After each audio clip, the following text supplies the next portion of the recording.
Hey everyone, welcome back to my channel Vidya creates. ಅದು Vidya Patil and blogs ಅಂತ ಹೇಳಿ ಅದು ಬಾಯೊಳಗೆ ಹಂಗೆ ಸಡನ್ ಆಗಿ ಬಂದುಬಿಡುತ್ತೆ. ಈಗ ನನ್ನ ಚಾನಲ್ ನೇಮ ವಿದ್ಯಾ ಕ್ರಿಯೇಟ್ಸ್ ಅಂತ ಹೇಳಿ ನಾನು ನನ್ನ ಚಾನಲ್ನ ರೀನೇಮ್ ಮಾಡೀನಿ. ಸೊ ಈಗ ಇವತ್ತು ಸಬ್ಬಸ್ಗಿ ಬಜ್ಜಿ ಅಂತ ಹೇಳಿ ಮಾಡ್ತಾ, ಅದು ಒಂಥರ ಯೂನಿಕ್ ಐತಿ ಇದು ಪಲ್ಯ ಮಾಡೋದು. ಯಾವ ಥರ ಮಾಡ್ತಾರಂತ ಹೇಳಿ ನಾನು ನಿಮ್ಗೆ ತೋರಿಸ್ಕೊಡ್ತೀನಿ. ಸೊ ಸಬ್ಬಸ್ಗಿ ಕಟ್ಟು ಒಂದು 4 ದಿನ ತೊಗೊಂಡು ಬಂದು ಫ್ರಿಜ್ ಒಳಗೆ ಇಟ್ಟಿದ್ದೆ. ನಮ್ದು ಆ್ಯಕ್ಚುಲಿ ಫ್ರಿಜ್ ಒಂದು ಸ್ವಲ್ಪ ಕೆಟ್ಟೈತಿ, ಹಾಗಾಗಿ ಏನೋ ವೆಜಿಟೇಬಲ್ ತಂದು ಫ್ರಿಜ್ ಒಳಗೆ ಇಟ್ರು ಜಲ್ದಿನ ಒಂದು 4 ದಿನದೊಳಗನ ಕೆಟ್ಟಂಗೆ ಆಗ್ಬಿಡ್ತೈತಿ. ಸೊ ಅದಕ್ಕಾಗಿ ನಿನ್ನೆ ಅಂದ್ಕೊಂಡಿದ್ದೆ, 1-2 ದಿನ ಆಗಿತ್ತು ಅಂದ್ಕೊಂಡಿದ್ದೆ ಇನ್ನು ಪಲ್ಯ ಮಾಡಬೇಕಂತ ಹೇಳಿ ಮಾಡೋದಾಗಿರಲಿಲ್ಲ. ಸೊ ಫೈನಲಿ ಇವತ್ತು ಈ ಪಲ್ಯನ ನಿಮ್ಗೆ ಮಾಡಿ ತೋರಿಸ್ತೀನಿ. ನಾನು ಇದಕ್ಕೆ ಸಬ್ಬಸ್ಗಿ ಬಜ್ಜಿ ಅಂತ ಹೇಳಿ ಆ ಪಲ್ಯ ಹೆಸರು. ಈಗ ಪಲ್ಯನ ಇದನ್ನು ಈ ಥರ ಕಟ್ ಮಾಡಿಕೊಂಡು ಸಣ್ಣಗೆ ಕಟ್ ಮಾಡಿಕೊಂಡು ತೊಳ್ಕೊಬೇಕು. ಸೊ ಈಗ 1-2 ಸತಿ ಇದನ್ನು ಪಲ್ಯನ ನಾನು ತೊಳ್ಕೊಂಡು ಬರ್ತೀನಿ. ಇಂಗ್ರೀಡಿಯೆಂಟ್ಸ್ ನೋಡ್ಕೊಂಡು ಬರೋಣಂತ. ಈ ಒಂದಿಷ್ಟು ಸಪ್ರೇಟಾಗಿ ಸಣ್ಣದಾಗಿ ಕಟ್ ಮಾಡಿ ಇಟ್ಕೊಂಡಿನಿ. ಇವು ಸಪ್ರೇಟ್ ಆಮೇಲೆ ಒಗ್ಗರಣೆ ಹಾಕೋಕೆ ಬೇಕು. ಸೊ ಈ ಥರ ಉದ್ದಕ್ಕೆ ಕಟ್ ಮಾಡ್ಕೊಂಡಿರುವಂಥ ಈರುಳ್ಳಿ ಮತ್ತು ಹುಣಸೆ ಹಣ್ಣು. ನಮ್ಗೆ ಹುಳಿ ಎಷ್ಟು ಬೇಕು ಅಷ್ಟು ತೊಗೋಬೋದು. ನನ್ನ ಹುಣಸೆ ಹಣ್ಣು ಇದು ಭಾಳ ಹುಳಿ ಐತಿ, ಹಾಗಾಗಿ ನಾನು ಸ್ವಲ್ಪ ತೊಗೊಂಡಿನಿ.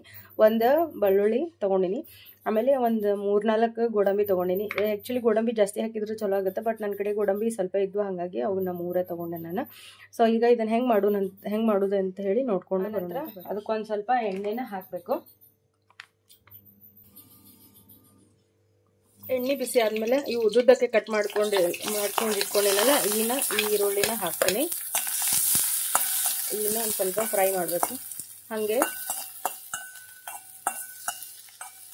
ಇದಕ್ಕೆ ಕಾಳು ಮೆಣಸು ಹಾಕ್ತಾರೆ, ಬಟ್ ನನ್ನ ಕಡೆ ಕಾಳು ಮೆಣಸು ಖಾಲಿ ಆಗ್ಯಾವ. ಆಮೇಲೆ ಖಾಲಿ ಆಗೋಕಿನ ಅಂದ್ರೂ ನನಗೆ ನಮ್ಮ ಮನೆಯೊಳಗೆ ಖಾರ ಕಡಿಮೆ ತಿಂತಾರೆ. ಹಸ್ಬೆಂಡ್ ಆಯ್ತು ಮತ್ತು ನನ್ನ ಮಗ, ಅವರಿಗೆ ಖಾರ ಅಷ್ಟೊಂದು ಇದಾಗಂಗ್ರಿ. ಅದರದೊಂದು ಫ್ಲೇವರ ಬೇರೆ ಕೊಡುತ್ತಾ, ಭಾರಿ ಟೇಸ್ಟ್ ಆಗುತ್ತೆ. ಸೊ ಈ ಸತಿ ನಾನು ಕಾಳು ಮೆಣಸನ್ನು ಸ್ಕಿಪ್ ಮಾಡ್ತೀನಿ. ಈಗ ಒಂದು ಹುಣಸೆ ಹಣ್ಣು, ಆಮೇಲೆ ಬೆಳ್ಳುಳ್ಳಿ ಮತ್ತು ಗೋಡಂಬಿ ಇಷ್ಟನ್ನು ಹಾಕಿ ಚೆಂದಂಗೆ ರೋಸ್ಟ್ ಮಾಡ್ಕೋಬೇಕು. ಇಷ್ಟೇ ಫ್ರೈ ಆದರೆ ಸಾಕು. ಈಗ ಬಾಕಿ ಉಳಿದಿರುವಂಥ ಇಂಗ್ರೀಡಿಯೆಂಟ್ಸನ್ನು ಆ್ಯಡ್ ಮಾಡ್ತೀನಿ. ಇದಕ್ಕೆ 1 ಸ್ಪೂನ್ ಧನಿಯಾ ಪುಡಿ ಹಾಕೋದು, 1 ಸ್ಪೂನು ಕೆಂಪು ಮೆಣಸಿನ್ಕಾಯಿ ಖಾರ, ಒಣ ಖಾರ. ಇದು ಒಣ ಖಾರ ನಮ್ಮದು ಭಾಳ ಖಾರ ಇಲ್ಲ, ಹಾಗಾಗಿ ಅದನ್ನು ಸ್ವಲ್ಪ ಜಾಸ್ತಿ ತೊಗೊಂಡಿನಿ. ರೆಡ್ ಕಲರ್ ಆಗುತ್ತೆ, ಚೆಂದ ಆಗುತ್ತೆ ಇದು ಕಲರ್. ಖಾರ ಕಡಿಮೆ ಅದಾವೆ, ಹಾಗಾಗಿ ಇದನ್ನೇ ಹಾಕ್ತೀನಿ. ಈಗ 1 ಸ್ಪೂನ್ ಜೀರಿಗೆ, 1 ಚಿಟಿಗೆಯಷ್ಟು ಅರಿಶಿನ ಹಾಕಿ ಇದನ್ನು ಸಹಿತ ಚೆಂದಂಗೆ ಫ್ರೈ ಮಾಡ್ಕೋಬೇಕು. ಫ್ಲೇಮ್ ಆಫ್ ಮಾಡಿ ತಣ್ಣಗಾಗೋ ತನಕ ಬಿಟ್ಟು ಇದನ್ನು ರುಬ್ಕೊಂಡು ಬರಬೇಕು. ನೀರು ಹಾಕಿ ಸಣ್ಣಗೆ ರುಬ್ಕೊಂಡು ಬರಬೇಕು. ಈಗ ಇದು ಒಂದಿಷ್ಟು ತಣ್ಣಗಾಗಲಿ. ಈಗ ಮಿಕ್ಸರೆಲ್ಲ ತಣ್ಣಗಾಗೈತಿ. ತಣ್ಣಗಾಕಿ ಇದನ್ನು ನಾನು ಸಣ್ಣದಾಗಿ ಪೇಸ್ಟ್ ಮಾಡಿಕೊಂಡು ಬರ್ತೀನಿ. ಸ್ವಲ್ಪ ನೀರು ಹಾಕಿ ರುಬ್ಕೊಂಡು ಇದನ್ನು ಪೇಸ್ಟ್ ಮಾಡ್ಕೋಬೇಕು. ಒಂದು ಸ್ವಲ್ಪ ಸಣ್ಣ ಆದ ತಕ್ಷಣ ಏನು ಮಾಡಬೇಕು, ಈಗ ಒಂಚೂರು ಉಪ್ಪು ಹಾಕಬೇಕು. ಉಪ್ಪು ಹಾಕಿ ಮತ್ತೊಮ್ಮೆ ಇದನ್ನು ಗ್ರೈಂಡ್ ಮಾಡಿಕೊಂಡು ಬರಬೇಕು. ಈಗ ಈ ಥರ ಇದನ್ನು ಸಣ್ಣಗೆ ಪೇಸ್ಟ್ ಮಾಡ್ಕೊಂಡು ಬರಬೇಕು. ಇನ್ನು ಇದಕ್ಕೆ ಒಗ್ಗರಣೆ ಹಾಕೋಣಂತ. ಸೊ ನಾನು ಆಗಲೇ ಹುರ್ಕೊಂಡು ಪಾತ್ರೆ ಒಳಗನ ಒಗ್ಗರಣೆ ಹಾಕ್ತೀನಿ. ನಿಮಗೆ ಬೇಡ ಅಂದ್ರೆ ಬೇರೆ ಪಾತ್ರೆ ಒಳಗೂ ಒಗ್ಗರಣೆ ಹಾಕ್ಬೋದು. ಈಗ ಇದಕ್ಕನ ಒಂದು ಸ್ವಲ್ಪ ಎಣ್ಣೆ ಹಾಕ್ತೀನಿ. ಎಣ್ಣೆ ನಮಗೆ ಎಷ್ಟು ಬೇಕು ನೋಡಿಕೊಂಡು ಅಷ್ಟು ಹಾಕ್ಬೋದು. ಸೊ ಇದಕ್ಕೆ ಆಗಲೇ ಈರುಳ್ಳಿನ ಕಟ್ ಮಾಡಿ ಇಟ್ಕೊಂಡಿದ್ನಲ್ಲ, ಸೊ ಆ ಈರುಳ್ಳಿ ಮತ್ತು ಅದ್ರ ಜೊತೆಗೆ ಒಂದಿಷ್ಟು ಬೆಳ್ಳುಳ್ಳಿನ ಜಜ್ಜಿ ಇಟ್ಕೊಂಡಿದ್ದೆ. ಬೆಳ್ಳುಳ್ಳಿ ಮತ್ತು ಈರುಳ್ಳಿನ ಒಗ್ಗರಣೆ ಹಾಕಬೇಕು.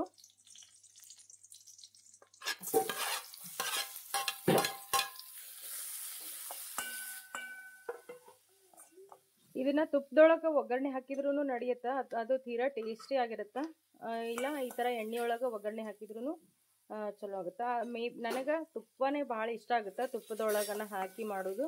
ಬಟ್ ಈಗೇನಾಗೈತಿ, ಕ್ಲೈಮೇಟ್ ಭಾಳ ಮೂಡಿ ಐತಿ, ಆಮೇಲೆ ಫಾಗ್ ಐತಲ್ಲ, ಹಾಗಾಗಿ ನಾನೇನು ಮಾಡ್ತೀನಿ, ತುಪ್ಪ ಹಾಕಿದ್ರೆ ಗಂಟ್ಲ ಹಿಡ್ಕೊಳ್ಳುತ್ತೆ ಅಂಥೇಳಿ ಈ ಸತಿ ಈ ಸೀಸನ್ ಒಳಗೆ ಮಾಡಿದಾಗ ಹಂಗೆ ಮಾಡಿರ್ತೀನಿ. ಸೊ ನನಗೆ ಹೆಂಗೆ ಅನುಕೂಲ ಬರ್ತೈತಿ ಆ ಥರ ನಾನು ಮಾಡ್ಕೊತ ಹೋಗ್ತೀನಿ.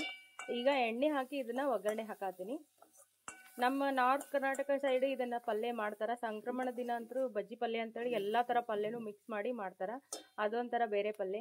ಅದರೊಳಗನ ಇದು ಒಂದು ಸ್ವಲ್ಪ ಡಿಫ್ರೆಂಟಾಗಿ ಸಬ್ಬಸ್ಗಿ ಪಲ್ಯ ಅಂತ ಅಷ್ಟೇ ಒಗ್ಗರಣೆ ಹಾಕೋದು. ಇದು ಒಂಥರ ಸಬ್ಬಸ್ಗಿ ಬಜ್ಜಿ ಪಲ್ಯ ಬೇರೆ. ಇದಕ್ಕೆ ಇದು ನಾವೇನು ರುಬ್ಕೊಂಡು ಇಟ್ಕೊಂಡಿರ್ತೀವಲ್ಲ ಆ ಪೇಸ್ಟ್ ಅದ ಇದ್ರೊಳಗೆ ಮೇನ್ ಈ ಪಲ್ಯಕ್ಕೆ ಅದ ಇಂಪಾರ್ಟೆಂಟ್.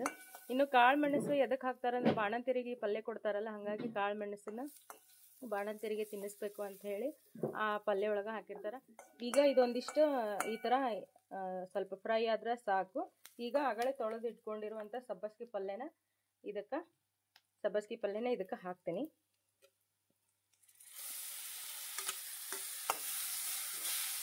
ಈ ಥರ ಎಣ್ಣೆ ಒಳಗೆ ಬೆಳ್ಳುಳ್ಳಿ ಉಳ್ಳಾಗಡ್ಡಿ ಒಗ್ಗರಣೆ ಹಾಕಿ ಸಬ್ಬಸ್ಗೆ ಪಲ್ಯನ ಹುರಿಯೋದ್ರಿಂದ ಸಬ್ಬಸ್ಗೆ ಪಲ್ಯ ಒಳಗಿರುವಂಥ ಅದು ರಾ ಸ್ಮೆಲ್ ಏನಿರುತ್ತೆ ಅದು ಈ ಥರ ಪಲ್ಯನ ಚಂದಂಗೆ ಒಂದು 5 ನಿಮಿಷ ಹುರ್ಕೋಬೇಕು ಕಂಪ್ಲೀಟಾಗಿ.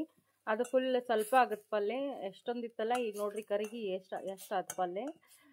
ಸೊ ಈ ಥರ ಇದನ್ನು 5 ನಿಮಿಷ ಚಂದಂಗೆ ಹುರ್ಕೊಂಡ್ರೆ ಇದ್ರೊಳಗಿರುವಂಥ ರಾ ಸ್ಮೆಲ್ ಎಲ್ಲ ಹೋಗುತ್ತೆ. ಪಲ್ಯ ಚಂದಂಗೆ ಬೇಯುತ್ತೆ ಇಷ್ಟ ಎಣ್ಣೆ ಒಳಗನ ಹುರ್ಕೊಂಡ್ರೆ. ಸೊ ಇದೊಂಥರ ಡಿಫ್ರೆಂಟ್ ಆಗಿರುತ್ತೆ, ತಿನ್ನಕ್ಕೂ ಟೇಸ್ಟಿಯಾಗಿರುತ್ತೆ. ಇದು ಉಳ್ಳಾಗಡ್ಡಿ ಆ್ಯಕ್ಚುಲಿ ಇದ್ರಕ್ಕಿಂತ ಸಣ್ಣಂಗೆ ಕಟ್ ಮಾಡಬೇಕು. ಆಗಲೇ ರುಬ್ಬಬೇಕಾದ್ರೆ ಒಂದಿಷ್ಟು ನಾವು ಉಪ್ಪು ಹಾಕಿರ್ತೀವಿ. ಈಗ ಉಪ್ಪು ಹಾಕಬಾರ್ದು, ಆಮೇಲೆ ನೋಡಿಕೊಂಡು ಹಾಕಬೇಕು. ಎಲ್ಲ ಆ ಮಸಾಲೆನ ರುಬ್ಕೊಂಡಿರುವಂಥ ಮಸಾಲೆನ ಇದ್ರೊಳಗೆ ಹಾಕಿ ಅಡ್ಜಸ್ಟ್ ಮಾಡಿಕೊಂಡು ಆನಂತರ ಬೇಕನ್ಸಿತ್ತಂದ್ರೆ ಉಪ್ಪು ಹಾಕ್ಬೋದು. ನಾನು ಆಗಲೇ ರುಬ್ಬಬೇಕಾದ್ರೆ ಉಪ್ಪು ಹಾಕ್ಕೊಂಡಿದ್ದೆ, ಹಾಗಾಗಿ ಈಗ ಇದಕ್ಕೆ ನಾನು ಉಪ್ಪು ಹಾಕ್ತಾಯಿಲ್ಲ. ನನಗೆ ಈ ಥರ ಸ್ಟೀಲ್ ಪಾತ್ರೆ ಒಳಗೆ ಅಡುಗೆ ಮಾಡೋದನ್ನ ಕುತ್ತಿಗೆಗೆ ಬರುತ್ತೆ. ಯಾಕಂದ್ರೆ ಒಂದು ಸ್ವಲ್ಪ ಫ್ಲೇಮ್ ಜೋರಿಟ್ರೆ ಸಾಕು, ಈ ಥರ ಎಲ್ಲ ಹಿಂಗೆ ಹೊತ್ತಿದಂಗೆ ಆಗ್ಬಿಡ್ತೈತಿ. ಇದು ನನಗೆ ಯಾಕೆ ಹಿಂಗಾಗ್ತೈತೆ ಅನ್ನೋದು ತಿಳಿವಲ್ತೆ. ಎಲ್ಲರೂ ಎಷ್ಟು ಚಂದ ಮಾಡ್ತಾರೆ, ನನಗೆ ಯಾಕೆ ಹಿಂಗಾಗ್ತೈತಿ ಹಾಗೆ ನಾನು ಈ ಪಾತ್ರೆನ ಒಟ್ಟು ಬಳಸೋದೇ ಇಲ್ಲ. ಭಾಳ ರೇರ್ ಈ ಪಾತ್ರೆ ಬಳಸೋದು. ನಾನು ಜಲ್ದಿ ಹುರಿಬೇಕಾದ್ರೆ ಅಷ್ಟೇ ಈ ಪಾತ್ರೆನ ಬಳಸ್ತೀನಿ. ನೀವೇ ನೋಡ್ಬೋದು ಈಗ ಪಲ್ಯ ಎಷ್ಟು ಇದ್ದಿದ್ದು ಎಷ್ಟಾಯ್ತು. ಈಗ ಇದು ಕಂಪ್ಲೀಟಾಗಿ ಫ್ರೈ ಆಗೈತಿ, ಸ್ಮೆಲ್ಲೂ ಎಷ್ಟು ಚಂದ ಬರಾಕತ್ತೆ. ಈಗ ನಾವು ರುಬ್ಕೊಂಡಿರುವಂಥ ಪೇಸ್ಟನ್ನು ಇದಕ್ಕೆ ಹಾಕ್ತೀನಿ.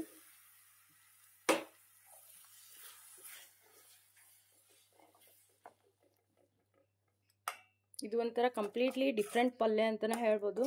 ಒನ್ಸ್ ನೀವು ಟ್ರೈ ಮಾಡಿ ನನಗೆ ಕಮೆಂಟ್ ಮಾಡಿ ಹೇಳ್ರಿ ಹೆಂಗಾಗೈತಿ ಪಲ್ಯ ಅಂತ ಹೇಳಿ. ಭಾರಿ ಟೇಸ್ಟಿ ಆಗುತ್ತೆ. ಸೊ ನೋಡಕ್ಕೂ ನೋಡ್ಬೋದು ನೀವು ಎಷ್ಟು ಡಿಲೀಷಿಯಸ್ ಆಗಿ ಕಾಣಿಸಾಕತ್ತೈತಿ ಪಲ್ಯ.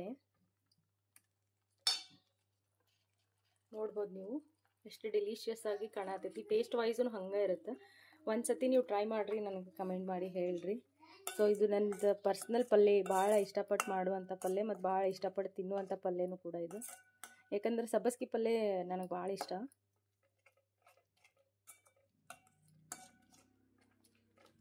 ಸೊ ಇದು ಕಟಕ್ ರೊಟ್ಟಿ ಒಳಗೆ ಅಥವಾ ಚಪಾತಿ ಜೊತೆಗೆ, ನಾರ್ತ್ ಕರ್ನಾಟಕ ನಾವೇನು ಮಾಡ್ತೀವಲ್ಲ ಚಪಾತಿ ರೊಟ್ಟಿ, ಎಲ್ಲ ರೊಟ್ಟಿ ಜೊತೆಗೂ ಇದು ಕಾಂಬಿನೇಷನ್ ಚಲೋ ಆಗುತ್ತೆ.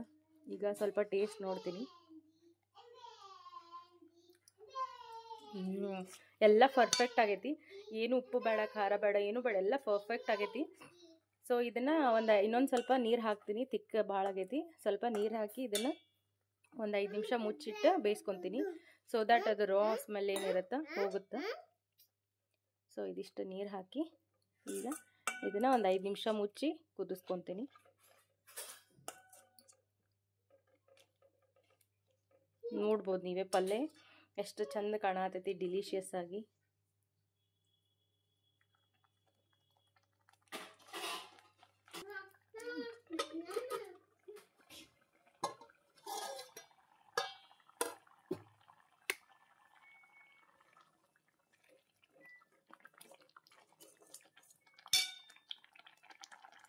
ಸೊ ಈಗ ಪರ್ಫೆಕ್ಟ್ ಆಗಿರುವಂಥ ಸಬ್ಬಸ್ಗಿ ಬಜ್ಜಿ ಪಲ್ಯ ರೆಡಿ ಆಯ್ತು.